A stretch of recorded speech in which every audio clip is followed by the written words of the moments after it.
ഹോർമുസിൽ സംഘർഷം രൂക്ഷമാക്കി ഇറാന്റെയും അമേരിക്കയുടെയും നടപടി. ഇറാൻ ബന്ധമുള്ള എണ്ണക്കപ്പൽ വീണ്ടും US സെൻട്രൽ കമാൻഡ് പിടിച്ചെടുത്തതായി അറിയിച്ചു. ഈ കപ്പലിലെ ജീവനക്കാരെ ഒമാന് കൈമാറാൻ ധാരണയായതായും അറിയിച്ചിട്ടുണ്ട്.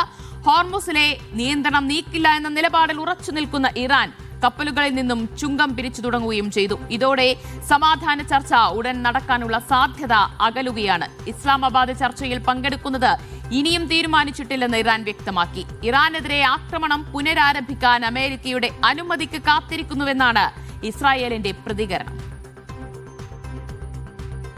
വിവരങ്ങളുമായി ദുബായിൽ നിന്ന് MC നാസർ ചേരുകയാണ്. MCA, ഹോർമുസിന്റെ കാര്യത്തിൽ ഇറാനും അതുപോലെ തന്നെ അമേരിക്കയും പിടിവാശി പിടിക്കുകയാണ്, കടുംപിടുത്തം തുടരുകയാണ്.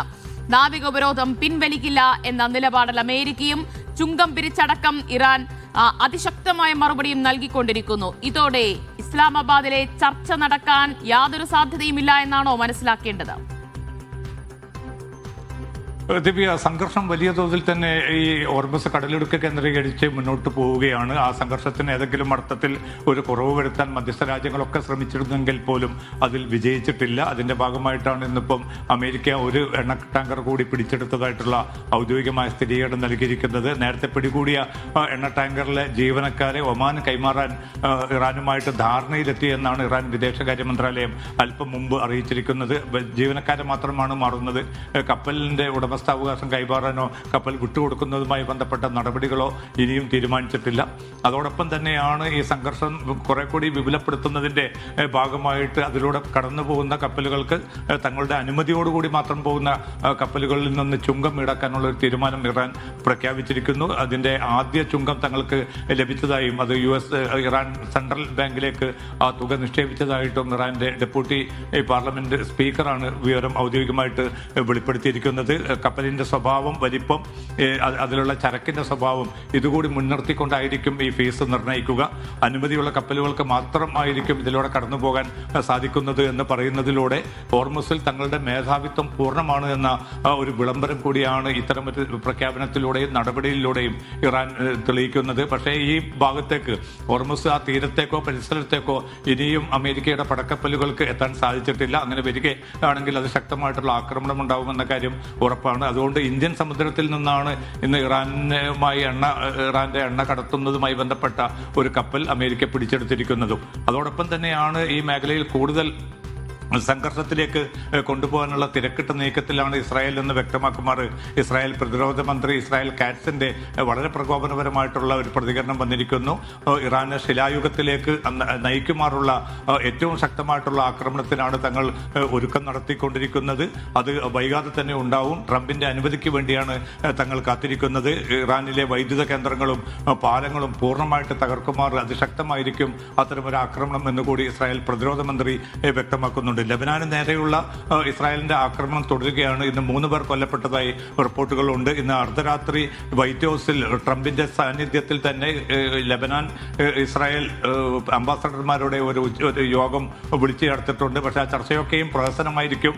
അത്തരം ചർച്ചകളിലേക്ക് ലബനാൻ ഒരിക്കലും നിന്നുകൊടുക്കരുതെന്ന് ഹിസ്ബുല്ല മുന്നറിയിപ്പ് നൽകിയിട്ടുമുണ്ട്. അപ്പോൾ സ്ഥിതിഗതികൾ ആ അർത്ഥത്തിൽ ഏതെങ്കിലും ഒരു നിലക്ക് ഒരു രമ്യതയിലേക്ക് എത്താനുള്ള സാധ്യത കുറഞ്ഞൊരവസ്ഥ തന്നെയാണ് നിലനിൽക്കുന്നത്. ഇസ്ലാമാബാദ് ചർച്ചയിൽ പങ്കെടുക്കുന്ന കാര്യം തീരുമാനിച്ചിട്ടില്ലെന്ന് ഇറാൻ വിദേശകാര്യ മന്ത്രാലയ വക്താവ് അല്പം മുമ്പ് വെളിപ്പെടുത്തിയിട്ടുണ്ട്. തങ്ങളുടെ താല്പര്യങ്ങൾ ബലികഴിച്ചുകൊണ്ടുള്ള ഒരു നീക്കത്തിനും ഇറാൻ തയ്യാറാവുകയില്ല എന്നുകൂടി വക്താവ് കൂട്ടിച്ചേർത്തു.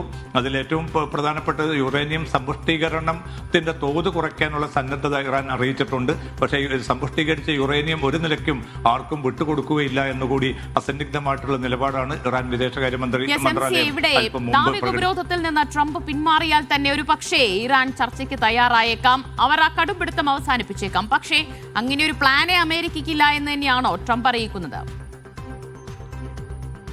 ദിവ്യ, ഇതുവരെയുള്ള ഒരു സൂചന പ്രകാരം ട്രംപിന്റെ ഭാഗത്തു നിന്ന് അത്തരമൊരു ഇളവ് തൽക്കാലം നൽകാൻ സാധ്യതയില്ല എന്ന് തന്നെയാണ് അമേരിക്കൻ മാധ്യമങ്ങളും റിപ്പോർട്ട് ചെയ്യുന്നത്. കാരണം ഈ നാവിക ഉപരോധം എന്നത് നൂറുകണക്കിന് കപ്പലുകൾ മാത്രമല്ല, മറ്റു ബോട്ടുകളും സംവിധാനങ്ങളും പോർവിമാനങ്ങളും ഒക്കെ സജ്ജമാക്കി ഇറാനെ വരുതിയിൽ കൊണ്ടുവരാനുള്ള ഏറ്റവും വലിയൊരു സമ്മർദ്ദ നീക്കം എന്നതിലൊക്കെയാണ് അമേരിക്കൻ പ്രസിഡന്റ് ഇത്തരമൊരു നടപടി ആവിഷ്കരിച്ചത്. പക്ഷേ ഇതൊക്കെ നിലനിൽക്കെ തന്നെയാണ് ഇന്നും ഹോർമുസിലൂടെ ഇറാന് ചുങ്കം കൊടുത്തുകൊണ്ട് 2 കപ്പലുകൾ കപ്പലുകൾ കടന്നുപോയ റിപ്പോർട്ടുകൾ പുറത്തു വരുന്നുണ്ട്. പക്ഷേ ഇറാന്റെ ഏതാണ്ട് 31ഓളം കപ്പലുകൾ ഇതിനകം തന്നെ തങ്ങൾ തടയുകയും തിരിച്ചയക്കുകയും ചെയ്തു. പിടിവാശി ട്രംപ് കാണിക്കുന്നത് അവിടെ ഒരു കരാറിലെത്തണം, ഇരു രാജ്യങ്ങളും തമ്മിൽ കരാറിൽ എത്തിച്ചേരണം, സമാധാനം കൊണ്ടുവരണം എന്നൊക്കെയാണ് ട്രംപ് ആഗ്രഹിക്കുന്നതെങ്കിൽ ആദ്യം ചെയ്യുക ഈ നാവിക ഉപരോധം പിൻവലിക്കുകയല്ലേ? ദിവ്യ, തീർച്ചയായിട്ടും അതാണ് ലോകം പ്രതീക്ഷിക്കുന്നത്. യൂറോപ്യൻ രാജ്യങ്ങളും മേഖലയിലെ ഗൾഫ് രാജ്യങ്ങളും ഒക്കെ ആവശ്യപ്പെടുന്നത് ഇത്തരമൊരു നാവിക ഉപരോധം കൂടുതൽ പ്രയാസകരമായിട്ടുള്ള ഒരു അവസ്ഥയായിരിക്കും രൂപപ്പെടുത്തുകയെന്ന്. പക്ഷേ ട്രംപ് കണക്ക് കൂട്ടുന്നത് ഇറാൻ തുറമുഖങ്ങളിലേക്കുള്ള പോക്കുവരവുകൾ, ചരക്ക് കടത്തും ചരക്ക് കൊണ്ടുപോകലും നിലച്ചു കഴിഞ്ഞാൽ അതോടുകൂടി ഇറാൻ ഒരു കരാറിന് തയ്യാറാകുമെന്നാണ്. ആ അർത്ഥത്തിലുള്ള പിടിവാശിയും സൈനികമായിട്ടുള്ള സമ്മർദ്ദങ്ങളുമാണ് പിന്നിട്ട് കുറേ ദിവസമായി ട്രംപ് തുടർന്നുകൊണ്ടിരിക്കുന്നത്. പക്ഷേ ഇതിന് തുല്യ നാണയത്തിൽ തന്നെ തിരിച്ചടി നൽകുക എന്നൊരു സമീപനമാണ് ഇറാനും കൈക്കൊണ്ടിരിക്കുന്നത്. കാരണം തങ്ങളുടെ ഏരിയയിൽ തങ്ങളുടെ ആ ഒരു ഹോർമസ് കടലിടുക്ക് തങ്ങളുടെ മാത്രം പരമാധികാരത്തിൽ വരുന്ന ഒന്നാണ് എന്ന് തെളിയിക്കുന്നതിന്റെ ഭാഗമായിട്ടാണ് ചുങ്കം പിരിക്കുന്നത് ഉൾപ്പെടെയുള്ള നടപടികൾ ഇറാനും കൈക്കൊള്ളുന്നത്. അപ്പോൾ രണ്ടു കൂട്ടരും ഈ സൈനികമായിട്ടുള്ള തങ്ങളുടെ ശക്തി പ്രകടിപ്പിക്കാനുള്ള ഒരു നീക്കമായിട്ട് ഹോർമസ് കടലിടുക്കിനെ അല്ലെങ്കിൽ ആ മേഖലയിലെ പരിസരത്തെ രണ്ടു കൂട്ടരും കാണുന്നുണ്ട്.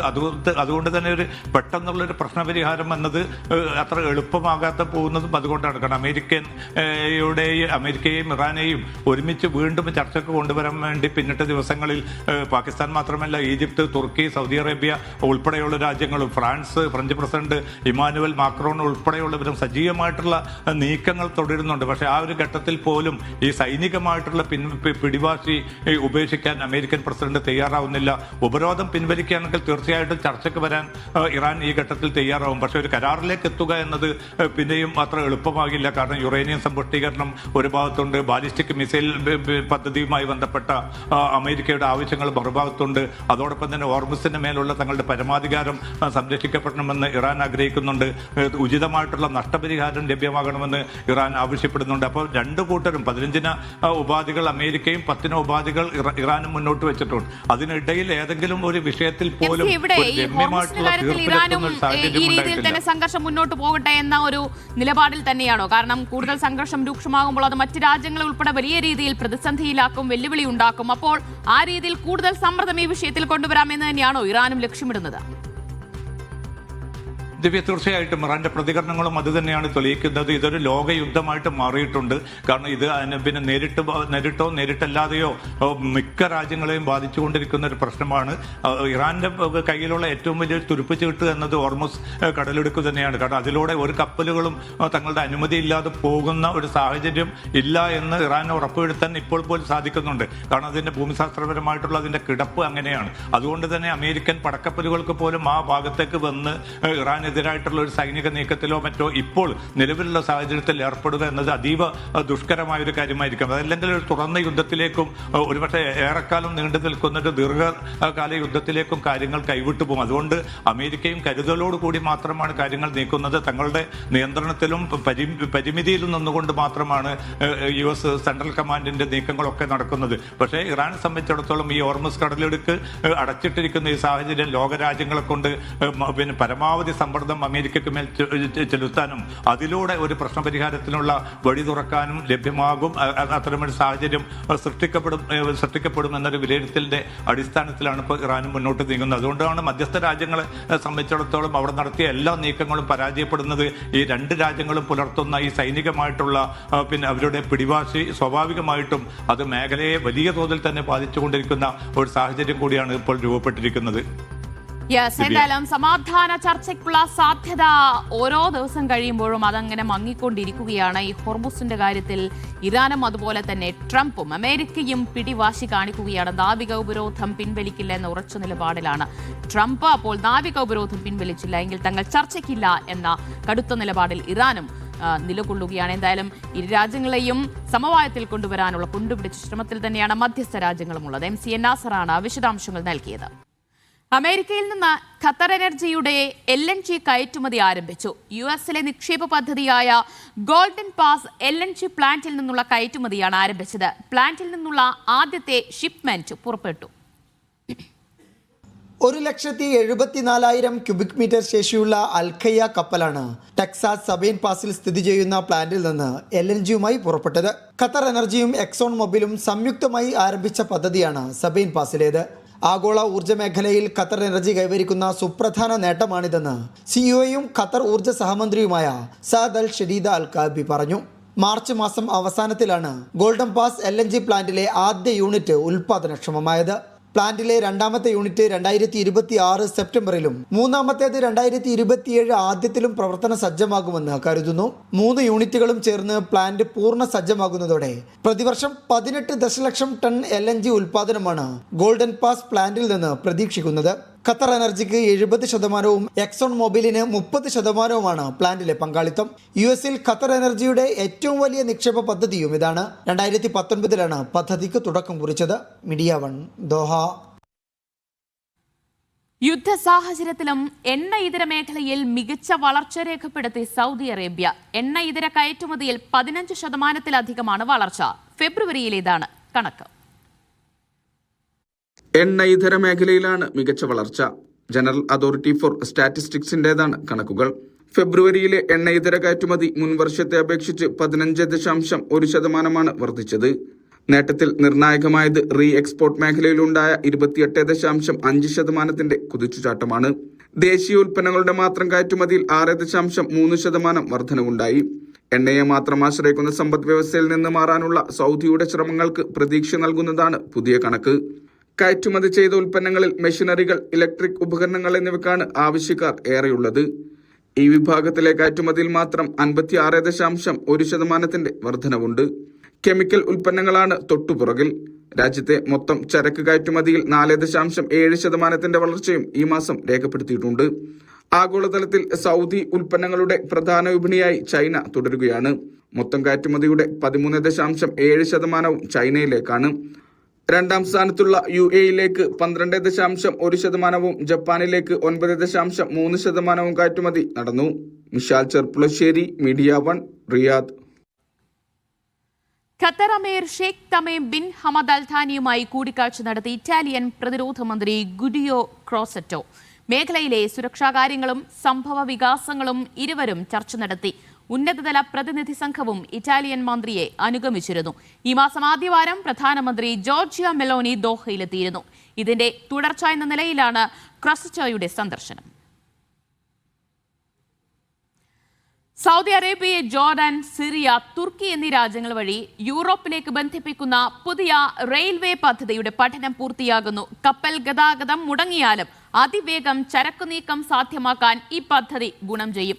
പദ്ധതി പൂർത്തിയായാൽ യൂറോപ്പിനെയും ഗൾഫിനെയും ബന്ധിപ്പിക്കുന്ന പാതയായി ഇത് മാറും. സൗദി ഗതാഗത മന്ത്രി സ്വാലിഹ് അൽ ജാസറാണ് പഠനം പൂർത്തിയാക്കുന്നതായി അറിയിച്ചത്. പദ്ധതിയുടെ വിശദാംശങ്ങൾ ഇങ്ങനെയാണ്. ദമാമിൽ നിന്നും റിയാദ് വഴി അൽജോഫിലൂടെ ജോർദാൻ അതിർത്തിയായ ഹദീത്ത വരെ നിലവിൽ സൗദിക്ക് റെയിൽ പാതയുണ്ട്. ഇത് ജോർദാനിലെ റെയിലുമായി ബന്ധിപ്പിക്കും. ജോർദാൻ അവരുടെ റെയിൽ സിറിയ വഴി തുർക്കി അതിർത്തിയിലേക്ക് എത്തിക്കും. തുർക്കിയിൽ നിന്നും യൂറോപ്പിലേക്കും പാത നീളും. ജോർദാനും സിറിയയും തങ്ങളുടെ രാജ്യങ്ങളിലൂടെ കടന്നു പോകുന്ന റെയിൽ പാതകളുടെ നവീകരണവും പുതിയ ട്രാക്കുകളുടെ നിർമ്മാണവും പൂർത്തിയാക്കേണ്ടതുണ്ട്. ഇതിൽ സിറിയയിലെ ആഭ്യന്തര സാഹചര്യം കണക്കിലെടുത്ത് തകർന്നടിഞ്ഞ ഗതാഗത സംവിധാനങ്ങളുടെ പുനർനിർമ്മാണമാണ് പ്രധാന വെല്ലുവിളി.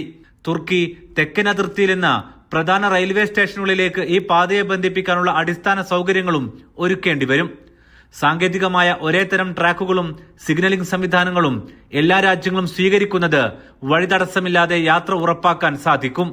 നടപ്പായാൽ ഈ റെയിൽവേ ലിങ്ക് മിഡിൽ ഈസ്റ്റിലെ ഏറ്റവും തന്ത്രപ്രധാനമായ ഗതാഗത പദ്ധതികളിൽ ഒന്നായി മാറും. ഗൾഫ് രാജ്യങ്ങളെ യൂറോപ്പുമായി നേരിട്ട് ബന്ധിപ്പിക്കുന്ന ഒരു കരമാർഗമായി ഈ റെയിൽപാത പ്രവർത്തിക്കുമെന്നതാണ് ഏറ്റവും പ്രധാനപ്പെട്ട പ്രത്യേകത. സാമ്പത്തികമായും തന്ത്രപരമായും നിരവധി ഗുണങ്ങളാണ് ഈ പദ്ധതി വാഗ്ദാനം ചെയ്യുക. നിലവിൽ കപ്പൽ മാർഗമുള്ള ദീർഘദൂര ചരക്കുനീക്കത്തേക്കാൾ വേഗത്തിലും സുരക്ഷിതമായും കരമാർഗം വ്യാപാരം നടത്താൻ ഇത് സഹായിക്കും. ഭാവിയിൽ തീർത്ഥാടകർക്കും വിനോദസഞ്ചാരികൾക്കും കുറഞ്ഞ ചെലവിൽ രാജ്യങ്ങൾക്കിടയിലേക്ക് യാത്ര ചെയ്യുവാനുള്ള സൗകര്യവും ഇത് ഒരുക്കും. Aftab Rahman, media 1, Riyadh. Real estate വ്യാപാരത്തിൽ കുതിപ്പ് രേഖപ്പെടുത്തി ഖത്തർ. 465 ദശലക്ഷം ഖത്തർ റിയാൽ മൂല്യമുള്ള റിയൽ എസ്റ്റേറ്റ് വ്യാപാരമാണ് കഴിഞ്ഞയാഴ്ച രാജ്യത്ത് നടന്നതെന്ന് നീതിന്യായ മന്ത്രാലയം അറിയിച്ചു. മുന്നാഴ്ച ഇത് 404 ദശലക്ഷം റിയാലായിരുന്നു. ദോഹ, അൽ റയാൻ മുനിസിപ്പാലിറ്റികളിലാണ് ഏറ്റവും കൂടുതൽ ഇടപാടുകൾ നടന്നത്. അനിശ്ചിതത്വങ്ങൾക്കിടയിലും നിക്ഷേപകർക്ക് രാജ്യത്തുള്ള ആത്മവിശ്വാസം തെളിയിക്കുന്നതാണ് മന്ത്രാലയത്തിന്റെ കണക്കുകൾ.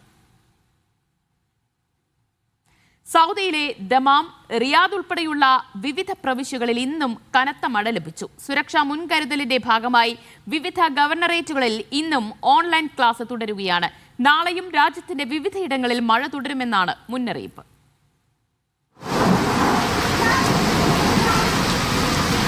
ഇടിമിന്നലോട് കൂടിയ മഴയാണ് വിവിധ പ്രവിശ്യകളിൽ ലഭിച്ചത്. മഴക്കൊപ്പം പൊടിക്കാറ്റുമെത്തി. കിഴക്കൻ പ്രവിശ്യ റിയാദ്, അൽ ഖസീം, ഹായിൽ, വടക്കൻ അതിർത്തി, അൽജൌഫ്, തബൂക്ക്, മക്ക, മദീന പ്രവിശ്യകളിൽ ശക്തമായ മഴ ലഭിച്ചിരുന്നു.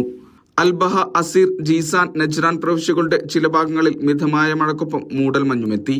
കനത്ത മഴയെ തുടർന്ന് സുരക്ഷാ മുൻകരുതലിന്റെ ഭാഗമായി വിവിധ പ്രവിശ്യകളിൽ സ്കൂളുകൾ ഓൺലൈനിൽ തുടർന്നു.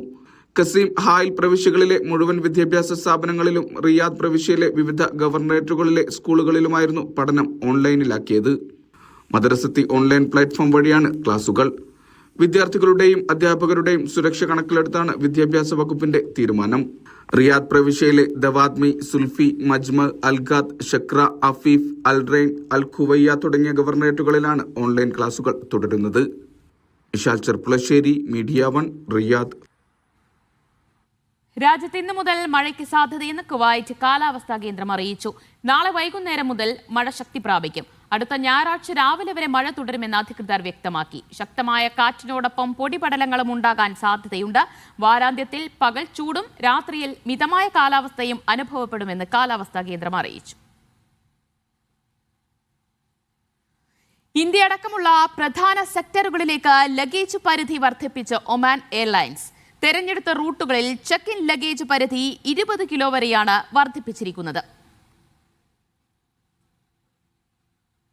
മുമ്പ് ക്യാബിൻ ബാഗേജ് മാത്രം അനുവദിച്ചിരുന്ന സൂപ്പർ സേവർ ടിക്കറ്റുകളിൽ 20 കിലോ ചെക്കിംഗ് ലഗേജ് സൗജന്യമായി അനുവദിക്കും. കംഫർട്ട് ടിക്കറ്റുകളുടെ വിഭാഗത്തിൽ ലഗേജ് പരിധി 30 കിലോയായും ഉയർത്തിയിട്ടുണ്ട്. ഫ്ലക്സ് ടിക്കറ്റുകളിൽ യാത്രക്കാരുടെ ആവശ്യം പരിഗണിച്ച് ഈ വിഭാഗത്തിൽ 40 കിലോ വരെ ലഗേജ് അനുവദിക്കും. ഇന്ത്യൻ ഉപഭൂഖണ്ഡത്തിലേക്കുള്ള രാജ്യങ്ങൾ കൈറോ, മനില, ദാറസലാം, ബാഗ്ദാദ്, സാൻസിബാർ എന്നീ റൂട്ടുകളിലാണ് ഈ ആനുകൂല്യം ലഭിക്കുക. കൂടാതെ തങ്ങളുടെ സേവനങ്ങൾ മെച്ചപ്പെടുന്നതിൻ്റെ ഭാഗമായി ഏത് കാരണത്താലും യാത്ര റദ്ദാക്കുന്നതിനുള്ള എന്ന ഓപ്ഷനും മെച്ചപ്പെട്ട ട്രാവൽ ഇൻഷുറൻസ് സേവനങ്ങളും ഒമാൻ എയർ നേരത്തെ അവതരിപ്പിച്ചിരുന്നു. 2024 ഫെയർ ബണ്ടിൽ സംവിധാനം ആരംഭിച്ചതിന് ശേഷം 10 ലക്ഷത്തിലധികം യാത്രക്കാർ തങ്ങളുടെ ആവശ്യാനുസരണം യാത്രാ പാക്കേജുകൾ തിരഞ്ഞെടുത്തതായും എയർലൈൻ അറിയിച്ചു. വരും മാസങ്ങളിൽ വിമാനങ്ങൾക്കുള്ളിൽ കണക്ടിവിറ്റി സൗകര്യങ്ങൾ, പുതുക്കിയ ലോയൽറ്റി പ്രോഗ്രാം, പുതിയ ക്യാബിൻ ക്രമീകരണങ്ങൾ എന്നിവയും ഒമാൻ എയർ നടപ്പിലാക്കാൻ പദ്ധതിയിടുന്നുണ്ട്. മീഡിയ 1, മസ്കത്ത്. UAE, സിറിയ രാഷ്ട്രങ്ങളിലേക്കുള്ള പ്രതിദിന സർവീസുകൾ പുനരാരംഭിച്ച് ഖത്തർ എയർവേസ്. സർവീസുകൾ ഘട്ടം ഘട്ടമായി പുനഃസ്ഥാപിക്കുന്നതിന്റെ ഭാഗമായാണ് നടപടി. പ്രീമിയം അടക്കമുള്ള എല്ലാ യാത്രാ സേവനങ്ങളും ലഭ്യമാണെന്ന് വിമാന കമ്പനി അറിയിച്ചു. ലോകത്തെ ഏറ്റവും തിരക്കേറിയ റൂട്ടുകളിലൊന്നായ ദുബായിലേക്കും ഷാർജയിലേക്കും വ്യാഴാഴ്ച മുതലാണ് ഖത്തർ എയർവേസ് പ്രതിദിന സർവീസ് തുടങ്ങിയത്. സിറിയയിലെ ദമാസ്കസിലേക്കുള്ള പ്രതിദിന സർവീസ് മെയ് 1 ആരംഭിക്കും. ജൂൺ 16 150-ലധികം ലക്ഷ്യസ്ഥാനങ്ങളിലേക്ക് സർവീസുകൾ വ്യാപിപ്പിക്കുമെന്ന് നേരത്തെ വിമാന കമ്പനി പ്രഖ്യാപിച്ചിരുന്നു. സുരക്ഷാ കാരണങ്ങളാലോ മറ്റ് അടിയന്തര സാഹചര്യങ്ങളാലോ ഷെഡ്യൂളുകൾ ക്രമീകരിക്കുകയോ റദ്ദാക്കുകയോ ചെയ്യാമെന്ന് എയർവേസ് അറിയിച്ചു. യാത്രക്കാർ ഔദ്യോഗിക വെബ്സൈറ്റിലോ ആപ്പിലോ സമയക്രമം പരിശോധിക്കണം. യാത്രാ ബുക്കിംഗ് സമയത്ത് നൽകിയിരിക്കുന്ന ഫോൺ നമ്പർ, ഇമെയിൽ തുടങ്ങിയ വിവരങ്ങൾ കൃത്യമാണെന്ന് ഉറപ്പുവരുത്തണമെന്നും അധികൃതർ ആവശ്യപ്പെട്ടു. ഹമദ് അന്താരാഷ്ട്ര വിമാനത്താവളം വഴി വിദേശ വിമാന കമ്പനികൾക്ക് കൂടി സർവീസ് നടത്താൻ സിവിൽ വ്യോമയാന അതോറിറ്റി കഴിഞ്ഞ ദിവസം അനുമതി നൽകിയിരുന്നു. ഇതിനു പിന്നാലെ ഫ്ലൈ ദുബായ്, എയർ അറേബ്യ അടക്കം 8 വിമാന കമ്പനികൾ ദോഹയിൽ നിന്ന് സർവീസ് ആരംഭിക്കുന്നുണ്ട്. Media 1, Doha. അബുദാബിയിൽ 2 ഇടങ്ങളിൽ കൂടി റോഡ് ചുങ്കം ഏർപ്പെടുത്തി. മെയ് 4 മുതൽ പുതിയ ടോൾ ഗേറ്റുകൾ പണം ഈടാക്കി തുടങ്ങും. ഖുറം ടോൾ ഗേറ്റ് എന്ന പേരിൽ Abu Dhabi Wahat Al Karama street, Dubai Abu Dhabi അതിർത്തി പ്രദേശമായ ഖന്തൂത്ത് എന്നിവിടങ്ങളിലാണ് പുതിയ ടോൾ ഗേറ്റുകൾ സജ്ജമായത്. മെയ് 4 മുതൽ 24 മണിക്കൂറും ഗേറ്റ് കടന്നുപോകുന്ന വാഹനങ്ങളിൽ നിന്ന് 4 ദിർഹം വീതം ടോൾ ഈടാക്കും. ദർബ് എന്ന പേരിലാണ് അബുദാബിയിലെ റോഡ് ടോൾ സംവിധാനം പ്രവർത്തിക്കുന്നത്. പുതിയ 2 ഗേറ്റുകൾ കൂടി സജ്ജമായതോടെ അബുദാബിയിലെ മൊത്തം ദർബ് ടോൾ ഗേറ്റുകളുടെ എണ്ണം 6 മുതിർന്ന പൗരന്മാർ, ഭിന്നശേഷിക്കാർ, കുറഞ്ഞ വരുമാനമുള്ള സ്വദേശികൾ, ജോലിയിൽ നിന്ന് വിരമിച്ച UAE സ്വദേശികൾ എന്നിവർക്ക് ടോൾ സൗജന്യമാണ്. Media 1, Abu Dhabi. ഓഹരി നിക്ഷേപകർക്ക് 1627 കോടി രൂപയുടെ ലാഭവിഹിതം പ്രഖ്യാപിച്ച് ലുലു റീറ്റെയിൽ ഹോൾഡിംഗ്. അബുദാബിയിൽ ചേർന്ന വാർഷിക പൊതുയോഗത്തിലാണ് ഡിവിഡന്റ് പ്രഖ്യാപിച്ചത്. വരുമാനത്തിൽ 4.1% വർധന രേഖപ്പെടുത്തിയതായി ചെയർമാൻ എം.എ. യൂസഫ് അലി പറഞ്ഞു. For the year 2025, I am proud to report that Lulu Retail delivered dirhams 29 billion in revenue, which grew by 4.1% year on year. The body is pleased to announce dividend 3.5 fils per share for the second half, bringing the full year dividend to 7 fils per share, amounting to a total dividend of dirham 723 million for the full year. 2025 സാമ്പത്തിക വർഷത്തിലെ അവസാന 2 പാദങ്ങളിൽ 361 million ദിർഹം അഥവാ 923 കോടി രൂപയുടെ ലാഭവീതമാണ് ഓഹരി ഉടമകൾക്ക് കൈമാറുക. ഓഹരി ഒന്നിന് ഈ കാലയളവിൽ 3.5 ഫിൽസ് ഡിവിഡൻഡ് ലഭിക്കും. ഓഹരി ഒന്നിന് 7 ഫിൽസാണ് വാർഷിക ഡിവിഡൻഡ്. മൊത്തം 723 മില്യൺ ദിർഹം അഥവാ 1627 കോടി രൂപ വാർഷിക ഡിവിഡൻഡായി നിക്ഷേപകരിലെത്തും. സാമ്പത്തിക വർഷത്തിൽ ലുലു റീറ്റെയിൽ $7.9 ബില്യൺ വരുമാനം നേടി. വരുമാനത്തിൽ 4.1% വളർച്ച രേഖപ്പെടുത്തിയതായി ചെയർമാൻ എം.എ. യൂസഫ് അലി പറഞ്ഞു. വിൽപ്പനയിലെ മുന്നേറ്റത്തിന് പുറമെ ഡിജിറ്റൽ ഇ-കോമേഴ്സ് രംഗത്തെ വളർച്ച കരുത്തായതായി ലുലു സിഇഒ സൈഫി രൂപവാല പറഞ്ഞു. Driven by disciplined execution across the 4 strategic growth pillars: strengthening existing store, expanding retail network, driving operational efficiency, and accelerating revenue through digital initiative, including e-commerce and loyalty e-com. അടുത്ത മാസം 23-നാണ് ലാഭവിഹിതം ഓഹരി ഉടമകൾക്ക് കൈമാറുക. Media 1 Abu Dhabi. തൊഴിലാളികളുടെ ticket deposit തുക തൊഴിലുടമയ്ക്ക് തിരികെ നൽകുന്നതിൽ വ്യക്തത വരുത്തി ഒമാൻ തൊഴിൽ മന്ത്രാലയം. നിശ്ചിത മാനദണ്ഡങ്ങൾ പാലിച്ച് വ്യക്തികൾക്കും സ്ഥാപനങ്ങൾക്കും ഇൻഷുറൻസ് തുകയ്ക്കായി അപേക്ഷിക്കാമെന്ന് മന്ത്രാലയം അറിയിച്ചു. തൊഴിലാളികളുടെ യാത്രാ ഇൻഷുറൻസിനായി കെട്ടിവെച്ച ടിക്കറ്റ് തുക തൊഴിലുടമകൾക്കും സ്ഥാപനങ്ങൾക്കും തിരികെ ലഭിക്കുന്നതിനുള്ള നിബന്ധനകളിലാണ് തൊഴിൽ മന്ത്രാലയം വ്യക്തത വരുത്തിയത്. ജോലി ഉപേക്ഷിച്ചതായുള്ള റിപ്പോർട്ട് അംഗീകരിച്ച് 4 വർഷം പൂർത്തിയാക്കണമെന്നും മന്ത്രാലയത്തിന്റെ അക്കൗണ്ടിൽ ഈ തുക ഉപയോഗിക്കാതെ ഇരിക്കുകയാണെങ്കിൽ 9 വർഷം തികയുന്നതിന് മുമ്പ് റീഫണ്ടിനായി അപേക്ഷിക്കാമെന്നും മന്ത്രാലയം വ്യക്തമാക്കുന്നുണ്ട്. തൊഴിലുടമ നൽകിയ വർക്ക് അബാൻമെന്റ് റിപ്പോർട്ട് റദ്ദാക്കാനുള്ള അപേക്ഷ മന്ത്രാലയം അംഗീകരിക്കുകയും ടിക്കറ്റ് തുക ഉപയോഗിക്കാതെ ഇരിക്കുകയും ചെയ്താൽ തുക തിരികെ ലഭിക്കും. തൊഴിലാളി നൽകിയ പരാതി അംഗീകരിക്കപ്പെടുകയും ടിക്കറ്റ് തുക മന്ത്രാലയത്തിൽ തന്നെ ഇരിക്കുകയും ചെയ്യുന്നുണ്ടെങ്കിലും റീഫണ്ട് അനുവദിക്കും. തൊഴിലാളി സ്വന്തം ചെലവിൽ രാജ്യം വിടുകയും ലൈസൻസിംഗ് സിസ്റ്റത്തിൽ വർക്ക് പെർമിറ്റ് സ്റ്റാറ്റസ് റദ്ദാക്കിയെന്ന് രേഖപ്പെടുത്തുകയും ചെയ്തിട്ടുണ്ടെങ്കിൽ ടിക്കറ്റ് തുക ഉപയോഗിച്ചിട്ടില്ലെങ്കിലും തിരികെ ലഭിക്കും. നടപടിക്രമങ്ങൾ ലഘൂകരിക്കാനും സാമ്പത്തിക ഗ്യാരണ്ടികൾ കൃത്യമായി വിനിയോഗിക്കുന്നുണ്ടെന്ന് ഉറപ്പാക്കാനുമാണ് ഈ മാറ്റങ്ങൾ. Media 1 Muscat. ഷാർജയിൽ പുതിയ ഇന്ത്യൻ സ്കൂൾ പ്രവർത്തനം ആരംഭിച്ചു. ഫ്യൂച്ചർ ഗേറ്റ് ഇന്ത്യൻ സ്കൂൾ എന്ന പേരിൽ റഹ്മാനിയ മേഖലയിലാണ് പുതിയ വിദ്യാലയം പ്രവർത്തനം തുടങ്ങിയത്. പ്രീ സ്കൂൾ മുതൽ 8ാം ക്ലാസ് വരെയാണ് ഈ വർഷം പ്രവേശനം നൽകുക. യുഎയിലെ വിവിധ സ്കൂളുകളിൽ സേവനമനുഷ്ഠിച്ചിരുന്ന അധ്യാപകർ നിക്ഷേപകരായാണ് ഷാർജ റഹ്മാനിയയിൽ പുതിയ CBSE സ്കൂളിന് തുടക്കമിട്ടത്. റഹ്മാനിയ മേഖലയിലെ ആദ്യ ഇന്ത്യൻ സിലബസ് സ്കൂളാണിത്. സസ്റ്റൈനബിൾ സിറ്റി ഉൾപ്പെടെ ഷാർജയിലെ വിവിധ താമസ മേഖലകൾക്ക് പുറമെ അജ്മാൻ, ദുബായ് എന്നീ എമിറേറ്റുകളിലെ വിദ്യാർത്ഥികൾക്കും പുതിയ സ്കൂൾ ആശ്രയമാകുമെന്ന് സംരംഭകർ വാർത്താ സമ്മേളനത്തിൽ പറഞ്ഞു.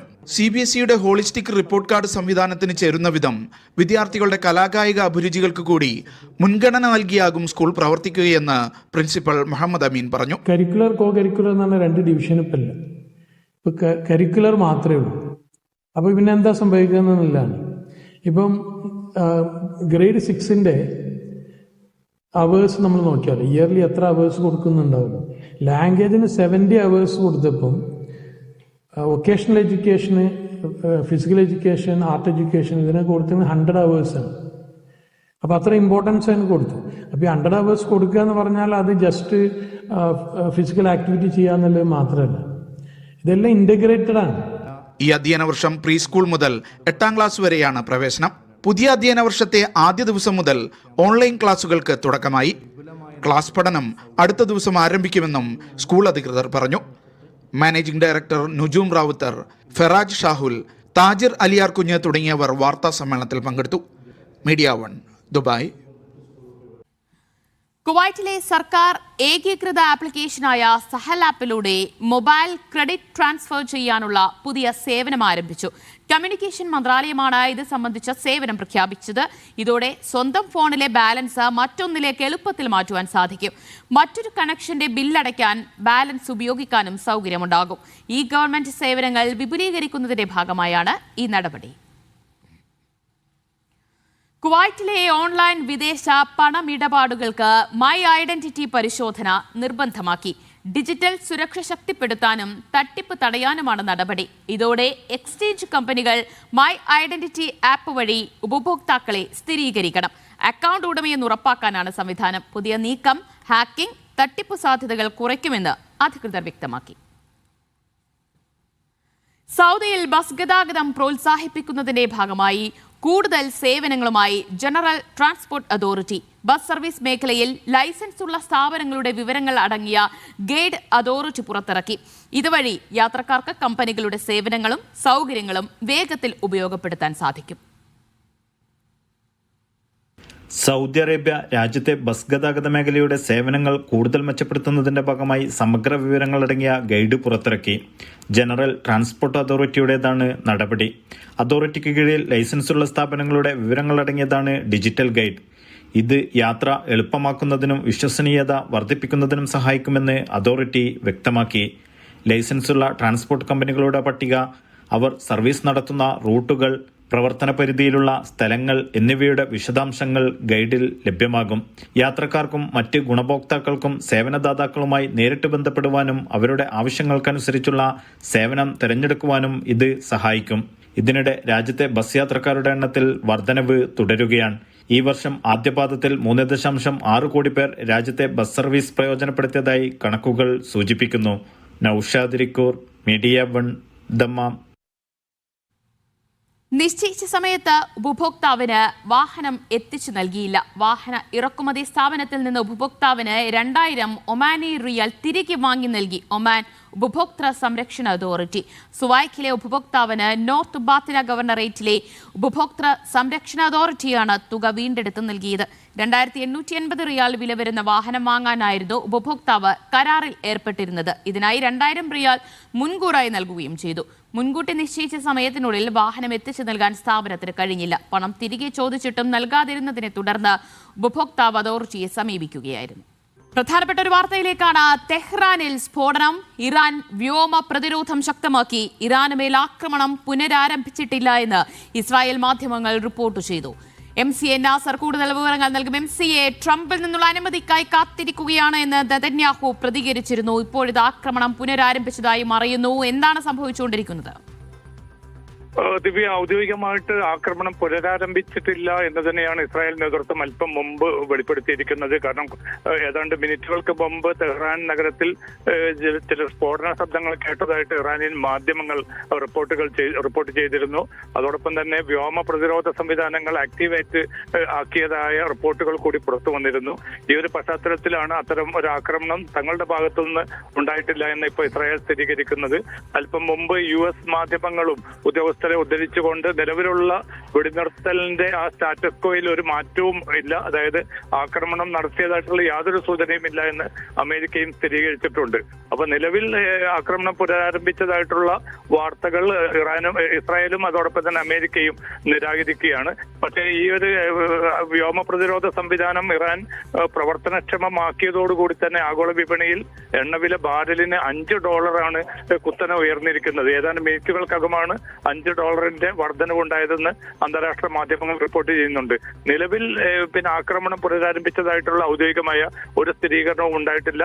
സംശയാസ്പദമായിട്ടുള്ള സാഹചര്യത്തിലായിരിക്കും ഒരുപക്ഷെ ഇറാൻ തങ്ങളുടെ വ്യോമ പ്രതിരോധ സംവിധാനങ്ങൾ സജീവമാക്കി നിർത്തിയതെന്ന റിപ്പോർട്ടുകളാണ് ഏറ്റവും അവസാനം.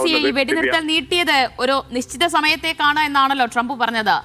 എത്ര വരെയാണ് എന്നതിൽ ഒരു സൂചനയുമില്ലല്ലോ.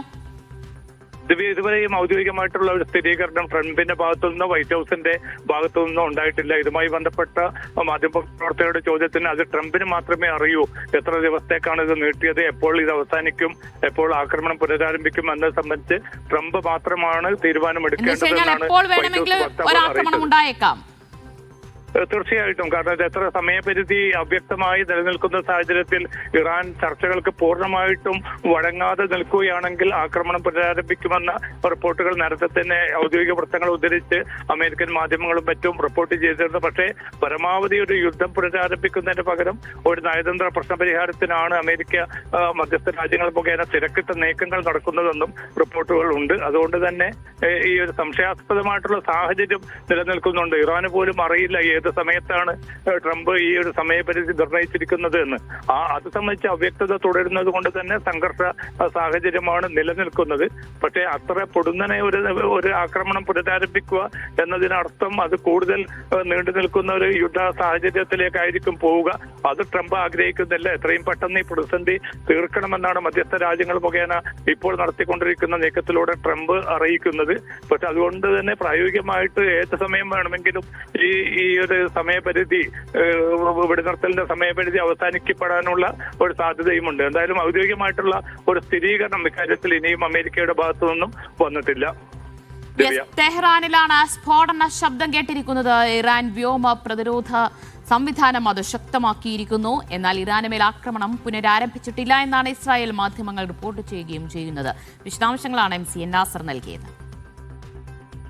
കുവൈറ്റ് അന്താരാഷ്ട്ര വിമാനത്താവളത്തിലെ വ്യോമാതിർത്തി വീണ്ടും തുറക്കുന്നതായി സിവിൽ ഏവിയേഷൻ അതോറിറ്റി അറിയിച്ചു. ഇന്നു മുതൽ ഘട്ടം ഘട്ടമായി വിമാന ഗതാഗതം പുനരാരംഭിക്കും. ഉയർന്ന സുരക്ഷാ മാനദണ്ഡങ്ങൾ പാലിച്ചായിരിക്കും പ്രവർത്തനങ്ങൾ നടത്തുക. അന്താരാഷ്ട്ര സ്ഥാപനങ്ങളുമായി ഏകോപിപ്പിച്ചാണ് നടപടി സ്വീകരിച്ചത്. സലീം കോട്ടയിൽ വിവരങ്ങൾ നൽകും. സലീം, വ്യോമഗതാഗതം പഴയ സ്ഥിതിയിലേക്ക് പോവുകയാണോ കുവൈറ്റിൽ? ദിവ്യ, കുവൈത്ത് അന്താരാഷ്ട്ര വിമാനത്താവളത്തിലെ വ്യോമാതിർത്തി ഇന്നു മുതൽ വീണ്ടും തുറക്കുന്നതായി സിവിൽ ഏവിയേഷൻ അതോറിറ്റി കുറച്ചു നേരം മുമ്പാണ് അറിയിച്ചത്. ഉയർന്ന സുരക്ഷാ മാനദണ്ഡങ്ങൾ പാലിച്ചും ബന്ധപ്പെട്ട അന്താരാഷ്ട്ര സ്ഥാപനങ്ങളുമായി ഏകോപിപ്പിച്ചുമാണ് ഈ തീരുമാനം എടുത്തിരിക്കുന്നതെന്നാണ് സിവിൽ ഏവിയേഷൻ അറിയിച്ചിരിക്കുന്നത്. വിമാന സർവീസുകൾ ഘട്ടം ഘട്ടമായി പുനരാരംഭിക്കുന്നത്. ആദ്യഘട്ടത്തിൽ പരിമിത സർവീസുകൾ മാത്രമായിരിക്കും നടത്തുക. അതിനുശേഷമായിരിക്കും പൂർണ്ണമായ രീതിയിൽ വിമാനത്താവളം പ്രവർത്തനം ആരംഭിക്കുക എന്നതാണ് നമുക്ക് ലഭിക്കുന്ന സൂചനകൾ. സുരക്ഷാ പരിശോധനകളും സാങ്കേതിക വിലയിരുത്തലുകളും പൂർത്തിയാക്കിയതിനു ശേഷമാണ് വ്യോമഗതാഗതത്തിന് അനുമതി നൽകിയിരിക്കുന്നതെന്നാണ് അധികൃതർ വ്യക്തമാക്കുന്നത്. അതോടൊപ്പം തന്നെ യാത്രക്കാർ വിമാന സമയക്രമങ്ങളെക്കുറിച്ച് ബന്ധപ്പെട്ട എയർലൈൻസുമായി സ്ഥിരീകരിക്കണമെന്നും അധികൃതർ നിർദ്ദേശിച്ചിട്ടുണ്ട്. പൂർണ്ണ പ്രവർത്തനത്തിലേക്ക് വിമാനത്താവളം ക്രമേണ മടങ്ങുമെന്നാണ് പ്രതീക്ഷിക്കുന്നത്. ദിവ്യ, സലീം കോട്ടയിലാണ് വാർത്തയുടെ വിശദാംശങ്ങൾ നൽകിയത്. മറ്റു വാർത്തയിലേക്ക്. പ്രാദേശിക ബിസിനസ്സുകളെയും ചെറുകിട ഇടത്തരം സംരംഭങ്ങളെയും ശക്തിപ്പെടുത്തുന്നതിനായി ഫുറാസ് എന്ന പേരിൽ പുതിയ ഡിജിറ്റൽ പ്ലാറ്റ്ഫോം പുറത്തിറക്കി ഒമാൻ ഇൻവെസ്റ്റ്മെന്റ് അതോറിറ്റി. ഇൻവെസ്റ്റ്മെന്റ് അതോറിറ്റിയുമായി ബന്ധപ്പെട്ട എല്ലാ കമ്പനികളിലെയും ടെൻഡറുകളും കരാറുകളും ഇനി ഒരൊറ്റ പ്ലാറ്റ്ഫോമിലൂടെ അറിയാനാകും. ഒമാൻ ഇൻവെസ്റ്റ്മെന്റ് അതോറിറ്റിക്ക് കീഴിലുള്ള കമ്പനികളിലെ നിക്ഷേപാവസരങ്ങളും കരാറുകളും സംരംഭകർക്ക് എളുപ്പത്തിൽ ലഭ്യമാക്കുന്ന ലക്ഷ്യത്തോടെയാണ് ഫുറാസ് പ്ലാറ്റ്ഫോം ആവിഷ്കരിച്ചിരിക്കുന്നത്. സാമ്പത്തിക കാര്യമന്ത്രി doctor Khamis bin Saif bin Hamood Al Jabri പദ്ധതിയുടെ ഉദ്ഘാടനം നിർവഹിച്ചു. ഒമാന്റെ സാമ്പത്തിക വളർച്ചയിൽ സ്വകാര്യ മേഖലയുടെ പങ്കാളിത്തം വർദ്ധിപ്പിക്കുക എന്നതാണ് ഇതിലൂടെ ലക്ഷ്യമിടുന്നത്. ഇതോടെ ഇൻവെസ്റ്റ്മെന്റ് അതോറിറ്റിയുമായി ബന്ധപ്പെട്ട എല്ലാ കമ്പനികളുടെയും ടെൻഡറുകളും കരാറുകളും ഒറ്റ പ്ലാറ്റ്ഫോമിലൂടെ അറിയാൻ സാധിക്കും. ഇത് സുതാര്യത ഉറപ്പാക്കാനും നടപടിക്രമങ്ങൾ ലഘൂകരിക്കാനും സഹായിക്കും. ഒമാനി വിതരണക്കാർക്കും ചെറുകിട സംരംഭകർക്കും വലിയ നിക്ഷേപ പദ്ധതികളുടെ ഭാഗമാകാനും വിതരണ ശൃംഖലയുടെ പ്രധാന കണ്ണികളാകാനും ഫുറാസ് വഴി തുറക്കും. പ്രാദേശിക ഉൽപ്പന്നങ്ങൾക്കും സേവനങ്ങൾക്കും മുൻഗണന നൽകുന്നതിലൂടെ ഒമാന്റെ ആഭ്യന്തര സമ്പദ് വ്യവസ്ഥയെ ശക്തിപ്പെടുത്തുകയാണ് ലക്ഷ്യം. Media 1, Muscat. UAE-യിൽ അടുത്ത 2 വർഷത്തിനകം 50% സർക്കാർ സേവനങ്ങളും AI ഏജന്റ് വഴിയാകും. പ്രധാനമന്ത്രി ഷെയ്ഖ് മുഹമ്മദ് മന്ത്രിസഭാ യോഗത്തിലാണ് ഇക്കാര്യം പ്രഖ്യാപിച്ചത്. സേവനങ്ങളുടെ വേഗതയും കൃത്യതയും വർദ്ധിപ്പിക്കാനും വിവരശേഖരണം വേഗത്തിലാക്കാനും AI സംവിധാനം സഹായിക്കും. ഇതിനായി സർക്കാർ ജീവനക്കാർക്ക് AI ടൂളുകളിൽ വിദഗ്ധ പരിശീലനം നൽകുമെന്നും ഷെയ്ഖ് മുഹമ്മദ് പറഞ്ഞു. ഉപയോഗിച്ച ടയറുകൾ പുതുതായി പാക്ക് ചെയ്ത് വിറ്റ വെയർഹൌസിനെതിരെ നടപടിയെടുത്ത് കുവൈറ്റ് അധികൃതർ. ഷുവൈഖ് ഇൻഡസ്ട്രിയൽ ഏരിയയിലാണ് ഈ സംഭവം. വാണിജ്യ മന്ത്രാലയത്തിന്റെ പരിശോധനയിലാണ് നിയമലംഘനം കണ്ടെത്തിയത്. ഏകദേശം 1170 പഴകിയ ടയറുകൾ പിടിച്ചെടുത്തിട്ടുണ്ട്. ഉപഭോക്തൃ സുരക്ഷയ്ക്ക് ഭീഷണിയെന്ന് വ്യക്തമാക്കി വെയർഹൌസ് അടച്ചുപൂട്ടി. UAE-യിലിരുന്ന മറ്റ് GCC രാജ്യങ്ങളിൽ ബിസിനസ് സംരംഭങ്ങൾ തുടങ്ങാൻ സൗകര്യമൊരുക്കുകയാണ് ദുബായിലെ ബിസിനസ് സെറ്റപ്പ് സ്ഥാപനമായ ഫെമിഷ്. ഘട്ടങ്ങളായി പണം നൽകാവുന്ന ടാബി സൗകര്യത്തോടെ ഈ സേവനം നൽകുന്ന UAE-യിലെ ഏക സ്ഥാപനമാണ് ഫെമിഷ് എന്ന് അധികൃതർ പറയുന്നു. ഒമാനിലേക്ക് ബിസിനസ് വ്യാപിപ്പിക്കാൻ നിരവധി പേർ മുന്നോട്ട് വരുന്നുണ്ടെന്നും അവർ ചൂണ്ടിക്കാട്ടി. UAE-യിൽ ബിസിനസ് ഉള്ളവർക്ക് ഒമാൻ, ഖത്തർ എന്നിവിടങ്ങളിൽ എളുപ്പത്തിൽ പ്രവർത്തനം വ്യാപിപ്പിക്കാനുള്ള സൗകര്യമാണ് ദുബായ് ആസ്ഥാനമായി പ്രവർത്തിക്കുന്ന ഫെമിഷ് നൽകുന്നത്. ടാബി പേയ്മെന്റ് സൗകര്യം നൽകിക്കൊണ്ട് ഈ സേവനം നൽകുന്ന ഏക സ്ഥാപനമാണ് ഫെമിഷ് എന്ന് മാനേജിംഗ് ഡയറക്ടർ മുഹമ്മദ് ഷാഫി പറഞ്ഞു. നമുക്കൊരു 1000 AED ഒരാൾക്കുണ്ടെങ്കിൽ ഇനിയിപ്പോൾ UAE-യിൽ അവർക്ക് കമ്പനി ഓപ്പൺ ചെയ്യാം, UAE free zone company open ചെയ്യാം, അതേപോലെ ഒമാനിൽ അവർക്ക് ഓപ്പൺ ചെയ്യാൻ പറ്റും, ഖത്തറിൽ ഓപ്പൺ ചെയ്യാൻ പറ്റും. പക്ഷെ ഒമാനെ റെപ്രസെന്റ് ചെയ്തിട്ടുള്ള ഒരു ഓഫീസ് UAE-യിൽ ആദ്യമായിട്ടാണ് ഒരു കമ്പനി ഓപ്പൺ ചെയ്യുന്നത് ഒമാനിലോട്ട് വേണ്ടി. കാരണം ഈ റോഡ് വഴി ഏകദേശം ഒരു 4 hour ട്രാവൽ ചെയ്യാനാണ്. ഇപ്പോൾ UAE-യിലുള്ള ഒരാൾക്ക് എന്തുകൊണ്ട് അവരുടെ ഒരു സെക്കൻഡ് ഓഫീസ് അതല്ല അവരുടെ എക്സ്പാൻഷൻ ഒമാനിലോട്ട് ചെയ്യാൻ പറ്റിയ ഏറ്റവും നല്ല സമയമാണ്. യാത്ര ചെയ്യാതെ തന്നെ അവർക്ക് എല്ലാ പ്രൊസീജിയറും ഈ ദുബായ് ഓഫീസിൽ ഇരുന്ന് കമ്പനി ഓപ്പണിങ്, അവർക്കുള്ള വിസ, അവരുടെ ഫാമിലി വിസ, ഇതെല്ലാം ഇവിടെ ഇരുന്ന് തന്നെ ചെയ്യാൻ പറ്റും. നിലവിലെ സാഹചര്യത്തിൽ നിരവധി ആളുകളാണ് ഒമാനിലേക്ക് ബിസിനസ് വ്യാപിപ്പിക്കുന്നതെന്നും പുതുതായി ബിസിനസ് ആരംഭിക്കാൻ ആഗ്രഹിക്കുന്നവർക്ക് അനുയോജ്യമായ സാഹചര്യമാണ് നിലവിലുള്ളതെന്നും അദ്ദേഹം അഭിപ്രായപ്പെട്ടു. ഈ ഒരു വാറിന്റെ സിറ്റുവേഷനിൽ ഒരുപാട് കസ്റ്റമേഴ്സിനാണ് ഇതിന് വിളിക്കുന്നത്. ഒരു ഒമാൻ ഒന്ന് വേറിട്ടിരിക്കുന്ന ഒരു സാഹചര്യത്തിൽ ഒമാനിലോട്ട് അവരുടെ ബിസിനസ്സിന് എക്സ്പാൻഷൻ ചെയ്യാൻ വേണ്ടിയിട്ട് UAE-യിൽ നിന്ന്, അതേപോലെ ഖത്തറിലോട്ടും. UAE-യിൽ ഇരുന്ന് തന്നെ ഒരു ഇൻവെസ്റ്റേഴ്സിന് ഒമാനിലോട്ടോ ഖത്തറിലോട്ടോ ട്രാവൽ ചെയ്യാതെ തന്നെ അവരുടെ കമ്പനി റിലേറ്റഡ് ആയിട്ടുള്ള എല്ലാ പ്രോസസ്സും രജിസ്ട്രേഷന് വിത്തൗട്ട് എനി ലോക്കൽ അവർക്ക് ദുബായ് മാർക്കറ്റിൽ ദുബായ് ഫെമിഷ് ഓഫീസിൽ നിന്ന് ഓപ്പൺ ചെയ്യാൻ പറ്റും. അതിന് കൂടെ തന്നെ ദുബായിൽ ആദ്യമായിട്ടാണ് ഒരു ഏജൻസി ടാബി പേയ്മെന്റ് വഴി ഒമാനിലും അതേപോലെ ഖത്തറിലും കമ്പനി ഫോർമേഷന്റെ പാക്കേജ് ഓഫർ കൊടുക്കുന്നത്. Media 1 Dubai. Dammam soccer academy വിദ്യാർത്ഥികൾക്കായി നടത്തിയ ഫുട്ബോൾ ടൂർണമെന്റ് സമാപിച്ചു. അക്കാദമിയുടെ 11ാം വാർഷികത്തോടനുബന്ധിച്ച് സംഘടിപ്പിച്ച മേളയിൽ 10 ടീമുകൾ ഏറ്റുമുട്ടി. അണ്ടർ 15 വിഭാഗത്തിൽ ഫോക്കസ് സോക്കറിനെ പരാജയപ്പെടുത്തി ജുബൈൽ FC ജേതാക്കളായി. അണ്ടർ 12 വിഭാഗത്തിൽ JFC ജുബൈലിനെ പരാജയപ്പെടുത്തി അൽ കുബാർ ബോയ്സ് ചാമ്പ്യന്മാരായി.